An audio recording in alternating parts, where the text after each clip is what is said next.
Hey,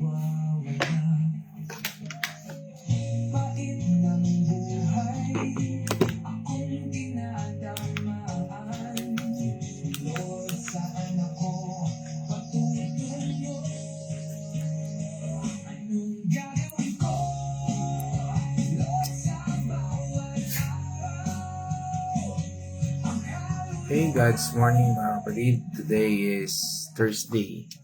At yun po ay March 12, 2026. At ngayon po ay muli tayo ay tutungo dito sa ating daily devotion dito sa ating God's morning. At ngayon naman po ay pag-uusapan natin ang talata mula po sa Romans chapter 5 verse 1. At ito po ay pamagatan natin faith brings reconciliation with God. At ano nga ba ito? At bago po natin tunguhan, tayo po ay muli sasamahan ng aking partner para tayo basahin po natin ang talatang ito. Tayo ay pangunahan ng ating Panginoon ng ating partner sa pananalangin. God's morning mga kapatid. Tayo po ay babasa sa mga taga-Roma 5 verse 1. Sapagkat napawalang sala na tayo sa pamamagitan ng ating pananampalataya, mayroon na tayong mapayapang relasyon sa Diyos sa pamamagitan ng ating Panginoong Hesukristo. Tayo po ay manalangin. Hallelujah, O Lord. Maraming salamat, Panginoon, sa panibagong umaga na ipinagkaloob mo sa bawat isa sa amin. Sa pag-aaral muli ng iyong mga salita, Panginoon, samahan kami ng iyong banal na Espiritu. Nang sa ganon, Panginoon, ay lubusan naming maunawaan ang bawat salita na ipinapahayag mo sa amin, Panginoon. Ganon din, Panginoon, ito ay tumimo sa aming puso at isipan, mabaon sa aming mga maghapon na gagawin at sa iba pang araw, ganun din maibahagi din namin sa iba sapagkat ang iyong mga salita, Panginoon, ay siyang buhay ng aming espiritu, Panginoon. Maraming salamat po at ganun din, Panginoon, sa lahat ng may sakit na nakakarinig ng iyong mga salita. Kagalingan po ang aming hiling sa bawat isa sa kanila. Ganun din, Panginoon, ang mga kababayan namin, Panginoon, na OFW na naiipit sa gera, Panginoon. Alam po namin na ikaw po ang magtatapos ng gerang ito, Panginoon, ng hindi pagkakaunawaan ng mga bansang ito. At kayo din po ang magko-comfort sa bawat isa na apektado ng gerang ito, Panginoon. Ganun din po kami na apektado dahil tumataas po ang gasolina, Panginoon. Maraming salamat, Panginoon. At ikaw po ang tatapos ng lahat ng ito, Panginoon. Maraming salamat, Lord. At ang lahat po ng ito ay aming pinapanalangin sa pangalan ng inyong anak na si Jesus. Amen. Amen. Hey, praise God. At sa atin pong pag-aaral na ito ay napakahalaga na maunawaan po natin. No? At marami nga po sa atin ang tila ay parang patuloy na tayo ay lumalayo o hindi natin makita ang bahaging ito. No? At dito po sa ating talata ay ayaan nyo lamang po na basahin ko rin sa Amplified Version. Sabi po dito, therefore, since we have been justified, it means, that is acquitted of sin, declared blameless before God by faith, no? Let us grasp the fact, no, that we have peace with God and the joy of reconciliation with Him, no? Take note na word doon, no? The rejoice of reconciliation with Him through the Lord Jesus Christ, the Messiah, the Anointed One.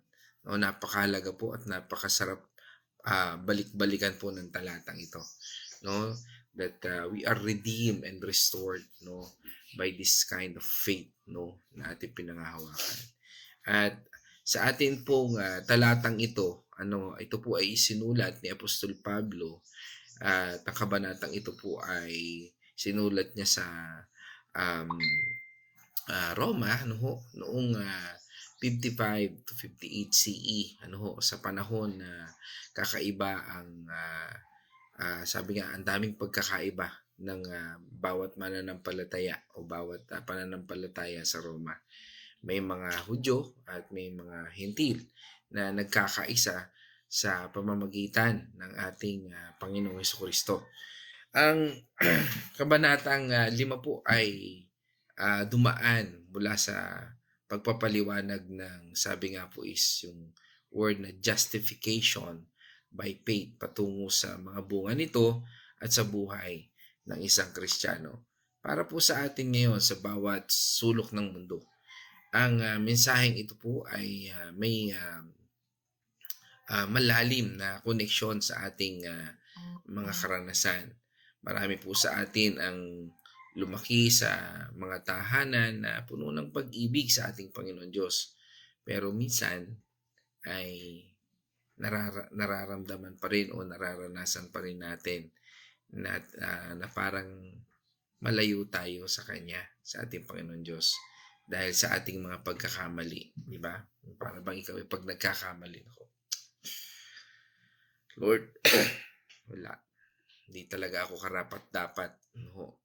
Kaya nga, minsan po ay naiisip natin na kailangan nating maging sapat na mabuti para tanggapin ng Diyos. Pero, ang talatang ito po ay naglalarawan ng katotohanan na hindi tayo o hindi po natin kinakailangang magtagumpay para sa pag-ibig ng Diyos. Okay, so let's talk about yung sinasabi doon po sa unang talata. Sabi niya doon, justified by faith. Pag-usapan po natin ito. Ayon po sa pag-aaral, ang justification ay hindi lang po sa pagiging mabuti o pag-ayos ng ating mga gawi. No? Ito po ay isang legal declaration, no, mula sa ating Panginoon Diyos, no. Binigyan tayo ng walang sala na katayuan, no. Inakala na parang hindi na tayo nagkasala kailanman. Yan po yung justified by faith. At ang susi dito ay walang iba kundi ang pananampalataya, ang faith, tiwala at pananampalataya sa ginawa ng ating Panginoong Hesus mismo. Hindi po sa sarili nating mga gawa. Next na sinabi po dito is peace with God. Bago pa man po natin nakilala ang ating Panginoong Jesucristo, tayo po ay nasa estado ng digmaan. Kanino? Sa Diyos. Dahil sa kasalanan. Tunghayan po natin yon. Ano po sabi sa atin ng Romans 3 verse 23? Sapagkat ang lahat ng nagkasala at walang sino mang nakaabot sa kaluwalhatian ng Diyos. Sabi po doon, lahat ay nagkasala at walang umabot sa kaluwalhatian ng ating Panginoon Diyos. Ang kasalanan ay naglalagay ng pader sa pagitan natin at ng Diyos. Parang, di ba, pag ikaw ay nagkakasala, parang ikaw ay may bricks. Pagkakasala, 1, 2, hanggang sa parang tila hindi na natin makita ang ating Panginoon Diyos, di ba? Kaya nga kapag namumuhay ka doon sa pagkakasala, hindi natin makita ang Diyos. Pero dahil sa pananampalataya natin sa ating Panginoong Hesus, ang pader na iyan ay nawasak na. Binagsak na po yan ng Panginoon. Ang peace dito ay hindi lang po walang away, walang gulo, o ano pa mang walang problema. Hindi po yan. Ito ay ganap na pagkakaisa. Pagkakasundo. At sabi nga, at masayang ugnayan sa ating Panginoong Jesucristo.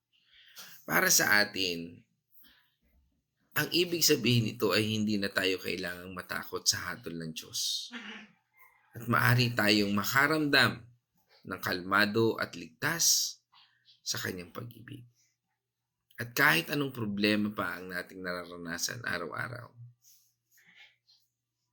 yan po ang justification with faith. Yan po ang reconciliation. Ang relasyon natin, ang puso natin, ang isip natin na naglalapit sa Kanya.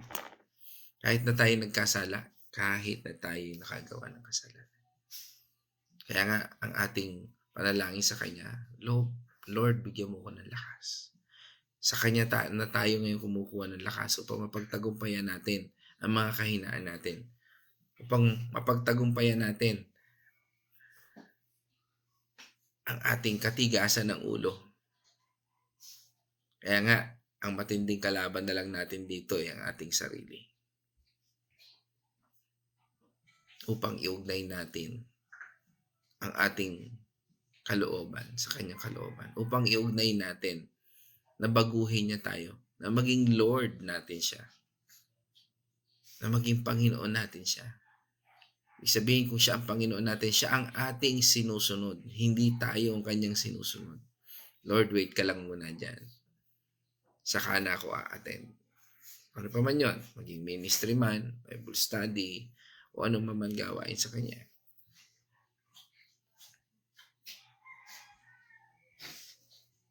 At ito ay nagpapatungkol sa reconciliation with Him. Ang salitang reconciliation ay nangangahulugang pagbabalik ng dati ng ating mabuting relasyon. Parang kaibigan yan, parang kapamilya, na dati ay hindi kayo ayos, ngayon ay naging ayos kayo. Nung una, tayo po ay malayo sa ating Panginoon Diyos. Pero ang ating Panginoong Hesus ay naging dangal para bayaran ang mga kasalanan ito. Bilhin tayo. Sabi nga sa atin sa 2 Corinthians chapter 5, no? Ngayon po natin yon, verse 18 to 19. Ang Diyos ang gumagawa ng lahat ng ito sa pamamagitan ni Kristo. Binilang niya tayong mga kaibigan at hindi mga kaaway. Na pinili niya kami upang ang iba pang mga tao ay maging kaibigan rin niya. 19. Ang ibig sabihin sa pamamagitan ni Kristo, ang mga tao ay binilang ng Diyos na kaibigan at nilimot na ang kanilang mga kasalanan at kami naman ay inatasan niyang ipamalita ito. Yun po ang pinaka maganda ron. Una, itinuring tayong kaibigan. Hindi na binibilang ang ating mga kasalanan at inatasan tayo na ipamalita ito. Ipamalita na mahal tayo ng Panginoon Diyos. Hindi dahil sa ating kasalanan, hindi dahil sa ating kakulangan, hindi dahil sa Kanyang pagmamahal. Hindi ibig sabihin ito tolerate ng Panginoon Diyos ang ating kasalanan, tolerate ng Panginoon Diyos ang ating mga kakulangan sa Kanya. Hindi. Ibig sabihin po nito, ito ay hinugasan na ng Kanyang banal na dugo. Kaya kailangan nating baguhin. Kaya nga doon po pumapasok, with regards of reconciliation, nandun po yung transformation. At sumunod po dyan yung justification and sanctification sa ating buhay.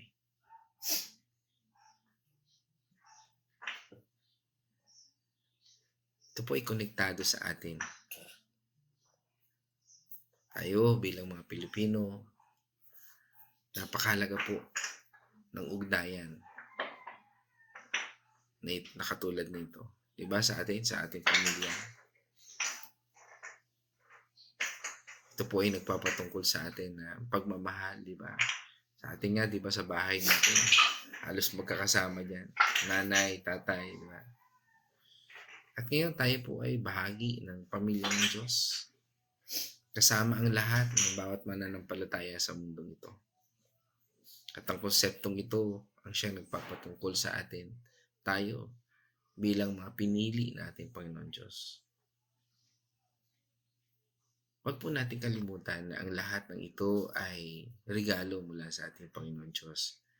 Hindi natin ito o hindi man tayo nararapat o hindi man natin ito kayang makuha sa sarili nating lakas.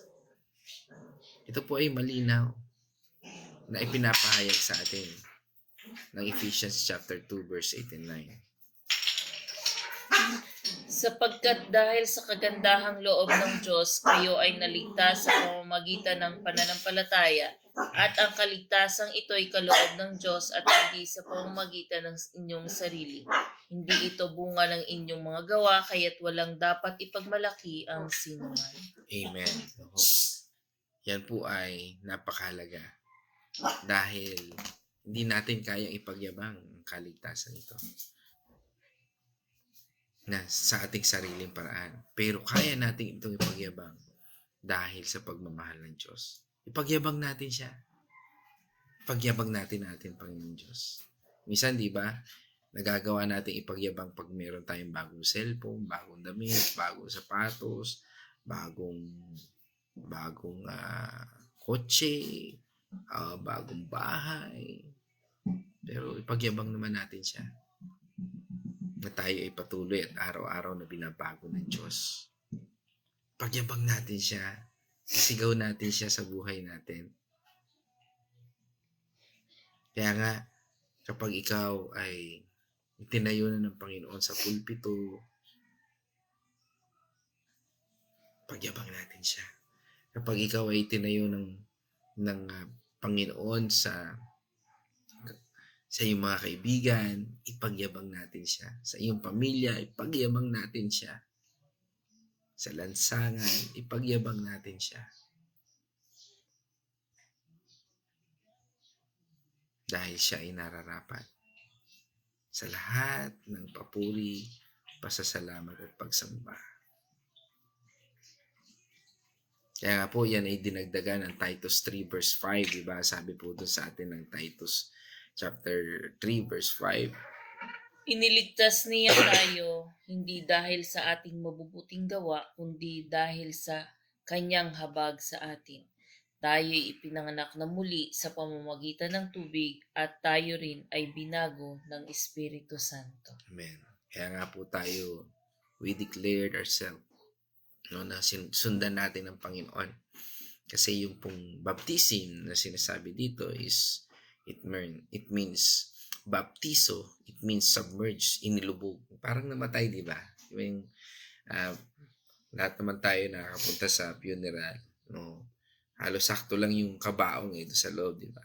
Parang ganun po yan eh. Kaya nga po yung baptizo, inilulubog, na nagsisilbi po at na nagiging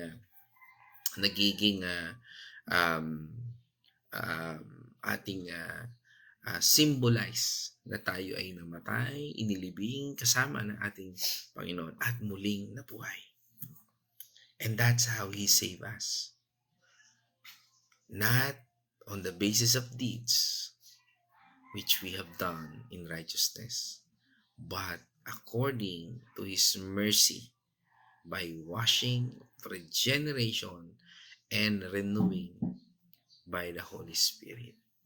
Kapag tayo po ay tunay na sumasampalataya sa ating Panginoong Hesus bilang Lord and Savior, tulad ng iniuugnay sa atin ng talata ngayon natin sa Romans 5:1, binibigyan po tayo ng justification at ibinibigay sa atin ang kapayapaan ng ating Panginoong Kristo at ibabalik sa atin ang tamang ugnayan na dapat meron tayo sa Kanya.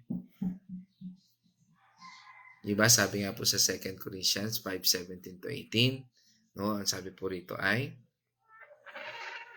Kaya't kung nakipag-isa na kay Kristo ang isang tao, isa na siyang bagong nilalang. Wala na ang dati niyang pagkatao, sa halip ito'y napalitan na ng bago. 18. Ang Diyos ang gumawa ng lahat ng ito. Sa pamamagitan ni Kristo, binilang niya tayong mga kaibigan at hindi nakaaway at pinili niya kami upang ang ibang pang mga tao ay maging kaibigan rin niya. Amen. Praise God. No. Yan po yun. Therefore, sabi doon, di ba? Very popular yan. If anyone is in Christ, he is a new creature. Bago nang nilalang. The old things pass away. Wala na. Behold, sabi niya, new things have come. Now, all these things are from God, who reconciled us to Himself through Christ and gave us ministry of reconciliation. Kaya nga sa tuwing binabago tayo ng Panginoon, nare-reconcile tayo. Yan yung sign. Kapag binago yung ating, di ba, Lord, bigyan mo po ako ng pasensya. Bibigay niya sa'yo, hindi naman pasensya. Ano bibigay niya sa'yo? Pasaway na tao. Bakit? Because yan yung sagot sa iyong panalangin. Lord, bigyan mo ko ng courage. Ang bibigay niya sa'yo, takot. Bakit? Kasi yan ang tugon sa iyong panalangin. Dahil ang gusto ng Panginoon Diyos, manahan ka sa Kanya. Kung gusto mo ng pera, bibigyan niya sa'yo problema. Bakit? Kasi gusto ng Panginoon, manalig ka sa Kanya. Kasi gusto ng Panginoon, iahon ka niya na kumapit sa Kanya, hindi sa pera, hindi sa utang, kundi sa pamamagitan ng pananampalataya. Dahil binago ka na niya. Sa ating mga trabaho, paaralan, pamilya, at komunidad, at sa lahat ng lugar na maaabot ng mensaheng ito. Maaari po nating ipamalas ang pagkaka-reconcile ng Diyos sa pamamagitan ng pagmamahal sa ating kapwa. Kaya nang utos sa atin ng ating Panginoon sa John 13 verse 34 to 35. Sabi niya po na, okay, nawala daw po siya. Okay, so sabi dito, a new commandment I give to you, that you love one another, even as I have loved you, that you also love one another. By this, sabi niya doon, all men will know that you are my disciples, if you have love for one another. Kaya nga po, ang simbolo ng pagmamahal sa kapwa ay hindi salapi, kundi ang pagsunod sa utos ng Panginoon Diyos. Kaya nga mapapansin mo sa pagkakaibigan, kung ang ugat lamang ay pera, kapag nawala na yung pera, mawawala na rin siya. Pero kung ang ugnayan ninyo ay kay Kristo, kahit ano mawala, mananatili pa rin ang pagmamahal ni Kristo. Doon natin makikita ang tunay nating kaibigan. Doon natin makikita ang tunay nating kayamanan. At doon natin makikita ang tunay na pagmamahal ng Diyos na siyang naglalapit sa atin mula sa ating Creator, sa ating Ama, mula sa ating Counselor, sa Holy Spirit, at mula sa ating Lord and Savior, sa ating Panginoong Kristo. A God head, it means ang nag-iisang Diyos sa tatlong persona. Maging tayo man ay patuloy na nagkakasala, nakakalapit tayo sa Kanya. Hindi dahil sa ating sariling lakas, kundi dahil sa Kanyang awa. Nakakapanalangin tayo sa Kanya na bigyan tayo ng lakas upang mapagtagumpayan hanggang sa ito ay maglaho na sa ating buhay. Kaya nga mga kapatid, maging mabuting halimbawa po tayo ng Kanyang pag-ibig sa lahat ng ating nakakasalamuha. Tulad po ng paalala sa atin sa Matthew 5 verse 16. Sabi po doon, Gayon din naman, dapat ninyong paliwanagin ang inyong mga ilaw sa harap ng mga tao upang makita nila ang inyong mabubuting gawa at papurihan ang inyong Ama na nasa langit. Amen. Let your light shine before men in such a way that they may see your good works and glorify your Father who is in heaven. Again, purihin natin Panginoon Diyos mga kapatid. Diyan po ako magtatapos. At bilang pagtatapos, mga kapatid, wherever you are ngayon, maaring ikaw ay nasa isang tahimik na kwarto lang, nasa opisina, trabaho, nasa kalsada, nanonood ka man ah, from land so far away, nasa ibang bansa, lagi po nating tandaan, nakikita tayo ng Diyos at mahal na mahal tayo ng ating Panginoon Diyos. Bukas na bukas ang kanyang mga bisig para makipag-usap at makipag-reconcile sa araw na ito ngayon, na kung ikaw ay parang tila hindi makalapit sa Panginoon Diyos, parang tila hindi natin makita ang Panginoon Diyos, hindi natin maunawaan ang Panginoon Diyos, bukas po ang kanyang mga kamay. Hindi mahalaga kung ano nangyari sa iyo noon. Hindi mahalaga kung gaano kalayo ang lugar mo o kung ano man ang bigat ang daladala mo ngayon. Ang pananampalataya po sa ating Panginoong Jesucristo ang siyang bumabasag ng lahat. Ano man ang kadena na yan na nagtatali sa iyo, binabalik tayo sa puso ng ating Creator. This truth ay para sa atin ngayon. Para sa bawat tribo, bawat lahi, bansa, at bawat isa na nangangailangan ng tunay na kapayapaan at pag-ibig na nagmumula sa ating Panginoon Diyos. Kaya kung mga kapatid, kung narinig mo mensaheng ito, tumayo ka at hawakan mo ang regalong ito. At hayaan mo pag-ibig na nagre-reconcile sa atin, sa Panginoon Diyos, ang siyang bago ng mundong ito sa ating paligid. Hayaan natin na maging daluyan tayo ng pagpapala ng ating Panginoon Diyos. Magtiwala tayo sa Kanya. And He is waiting for you. Purihin natin, Panginoon Diyos, mga kapatid. Ngayon naman, tayo po ay dadako sa Venice Reflection. God's morning, mga kapatid. Dito po sa ating napag-aralan ngayong umagang ito ay di po ba minsan madalas tayong nagtatangka o nagnanais gawin ang tama sa lahat para maramdaman ang kaginhawahan, mga gawaing mabuti, pagsunod sa mga alituntunin, pagtatrabaho ng husto para makilala ng iba.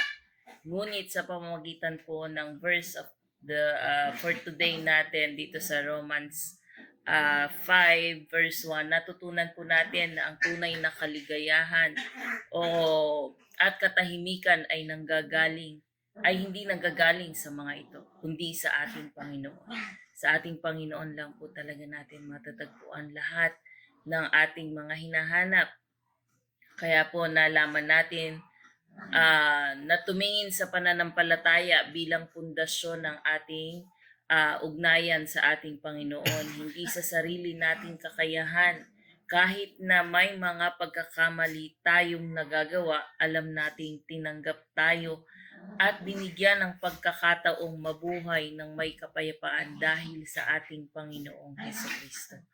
Ang mga problema po sa trabaho, sa relasyon at pang-araw-araw na hamon ay hindi po yan mawawala. Ngunit meron tayong ligtas na lugar na mapupuntahan, ang pagtitiwala sa ating Panginoong Jesucristo bilang daan patungo sa ating Panginoong Diyos. Paano nga ba po natin mailalapat sa ating sarili itong ating napag-aralan ngayong umaga?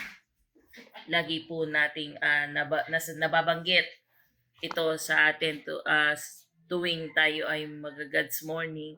Sikapin po nating bawat umaga ay simulan ang pagdarasal, pagbabasa ng Biblia, at palakasin ang ating pananampalataya kapag po tayo ay nakakaramdam ng kalungkutan, ng nabibigatan o kaya ay nagkakamali. Hindi na tayo magpapakulong sa guilt na nararamdaman natin. Di po ba minsan kapag tayo ay nagkakasala, nagkakaroon tayo ng pagkakamali, minsan nahihiya tayong malaman ng kapwa natin, nahihiya tayong malaman ng iba nahiya tayo ng malaman kung saan tayo, yung taong pinagkasalaan natin. Pero sa pamamagitan po ng paghingi ng tawad, tayo po ay lalaya.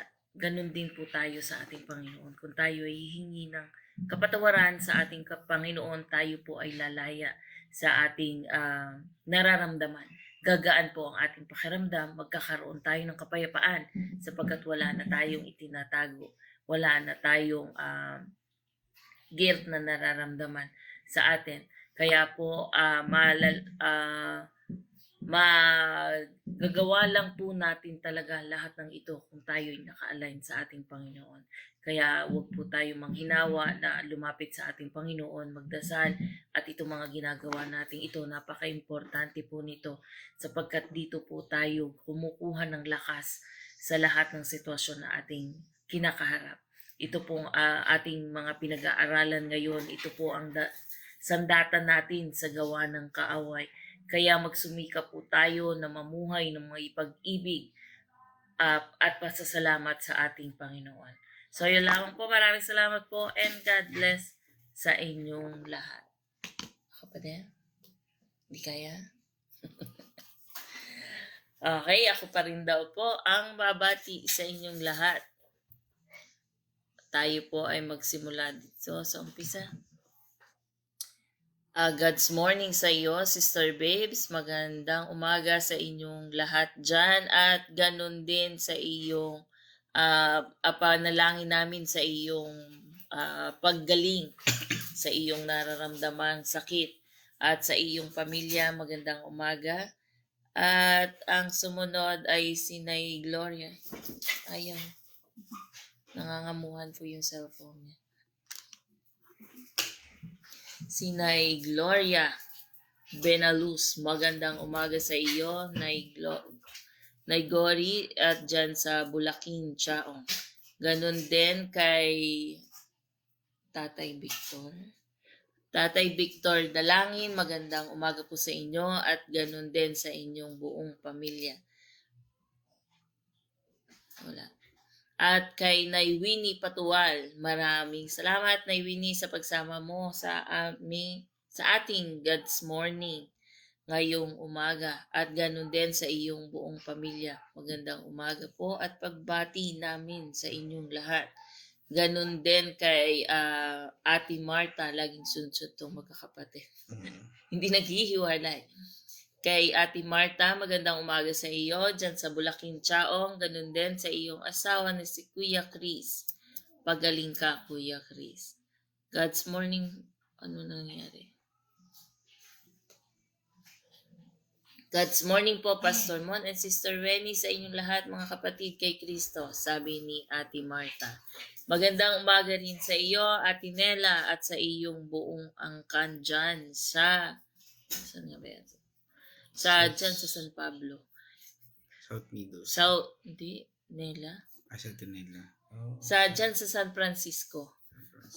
Manhattan. Sa Manhattan, San Francisco. Maraming salamat sa pagsama mo sa amin at pagbati sa iyong buong angkan. Ganon din kay Kuya Chris Arteliaga. Magandang umaga sa iyo, Kuya Chris. Pagaling ka. At ganon din ang pagbati sa iyong buong pamilya saan mang sulok ng mundo na andoon. At kay Nay Edna Arosena, magandang umaga po, Nay Edna. We miss you na. Fellowship tayo minsan. Magandang umaga sa iyo at sa iyong buong angkan. God bless po. At ganun din kay Sister Abby Daw na nasa USA. Magandang umaga sa iyo, Sister Abby, at sa iyong buong angkan. Prayer din namin na kagalingan ni Mamang at regard sa inyong buong pamilya dyan. Ganon din kay Nay Josie na taga Santo Niño, tama ba? Maraming salamat sa pagsama mo sa amin, Nay Josie. Ganon din ang iyong buong angkan. Binabati namin sila dyan sa may Santo Niño.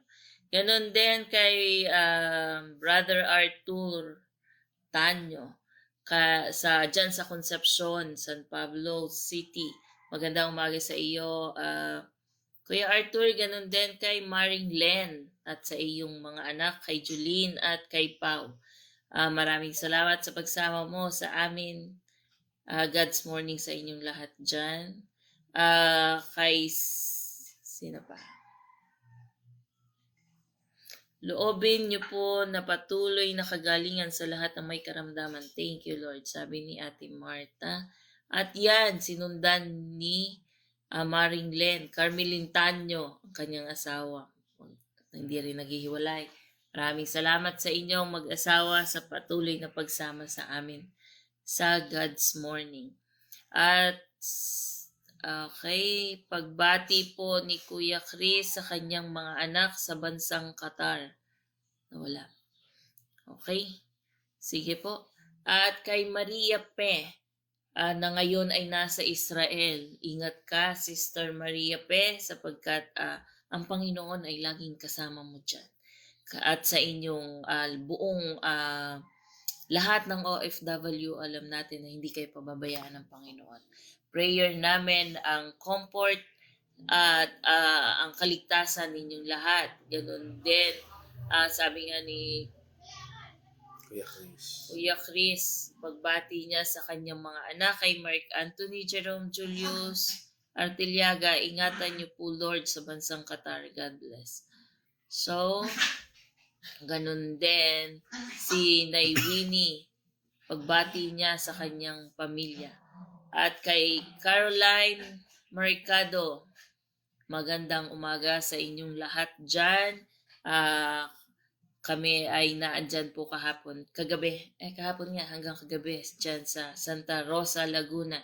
God bless sa inyong lahat dyan. At ang aking kapatid na si Wilma Mandigma, God's morning sa iyo at sa iyong anak na si AJ at si Naya. Nawa ay maging maayos kayo dyan sa Lumban, Laguna. Ganon din kay Sister Grace Beray. Magandang umaga sa iyo, Sister Grace.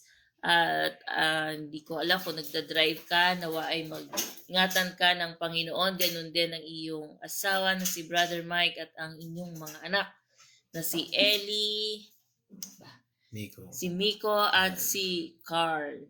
At sa inyong mga apo. God bless sa inyong lahat. At si Nay Gori. Parang nabati na natin si Nay Gori kanina. Ayan, tinan mo, mag-asawa, hindi talaga naghihiwalay. Si Mike Beray, sinundan nung kanyang asawa na si Sister Grace. God's morning, Brother Mike. Ingatan kayo ng Panginoon at God bless sa inyong lahat. Sino pa ang hindi natin nabanggit? Sister Babes. Sabi po niya ay, Panginoon, patawad po sa mga kasalanang ginawa ko, lalo na po naging, teka lang po ha, ayan. Nasaan na tayo? Ang haba. Lalo na po naging mahina po ako nang magkaroon po ako ng karamdaman ngayon. Bigyan niyo po ako ng kalakasan at mapagtunggumpayan ko po ang nararamdaman ko. Ang hirap po ng mag-pretend, okay? Mag-pretend na okay, pero dumating talaga ang mapanghinaan ka. Pero dahil sa habag niyo po, ay lagi niyo po rin akong binibigyan ng pag-asa para lumaban. Patuloy niyo po akong bigyan ng lakas para magawa ko po ulit lahat ng ginagawa ko. Patawad po na naging mahina po ako, pero patuloy po akong kakapit sa iyo, Panginoon. Salamat po, Panginoon, sa pag-ibig at habag. Okay, maraming salamat sa iyong reflection. Sister Babes, nawa ay gumaling na ang iyong pakiramdam at soon magfe-fellowship na ulit tayo.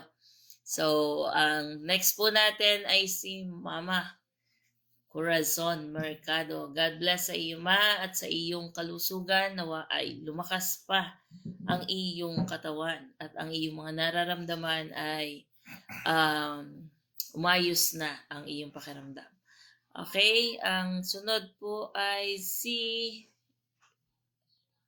Ato. Asawa ni Kuya, Sino? yeah. Si Sister Elisa Iris Dimagi ba? Asawa ni.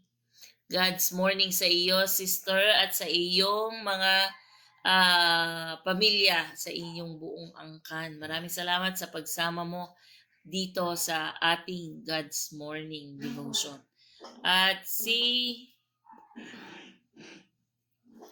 kay Brother George Pios, maraming salamat sa pagsama mo sa ating daily devotion, Brother George, na taga Bacolod City.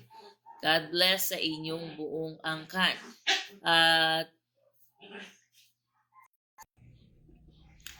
sabi nga po ni, nawala na. Okay. Sabi po ni Naywini, thank you po. Word of God na ibinahagi ng mag-asawang Pastor Mon at Sister Wenny kagalingan po ni Pastor Mon. At kasama rin po natin si Brother Rolly. God bless sa iyo, Brother Rolly, at sa iyong buong pamilya. Kay Sister Grace at sa inyong mga anak na sina Roan at Rael. At God bless din sa lakad nyo today. Kayo ni Pastor Mon.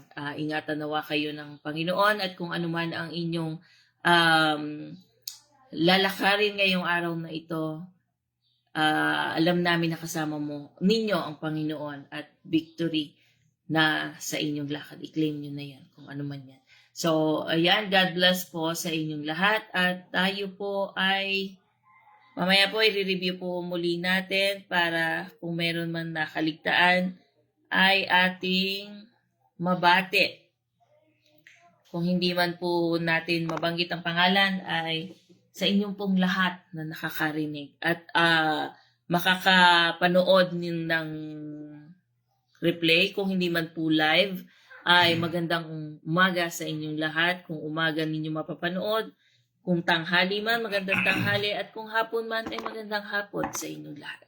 So ngayon po ay tayo ay dadako na sa ating closing prayer. Okay? Lord, magandang umaga po muli, Panginoon. Maraming salamat, Panginoon, sa aming pag-aralan ngayong umaga, O Lord. At dito po, natutunan po namin na kailanman ay hindi po kami nag-iisa. Kasama ka po namin sa lahat ng battle na aming pinagdadaanan. Kung inutuman po ay sa kalusugan, sa trabaho, sa pamilya, at kung ano man po ang aming mga pinagdadaanan ngayong araw na ito, ay alam po namin, batid po namin na alam niyo po kung ano ito.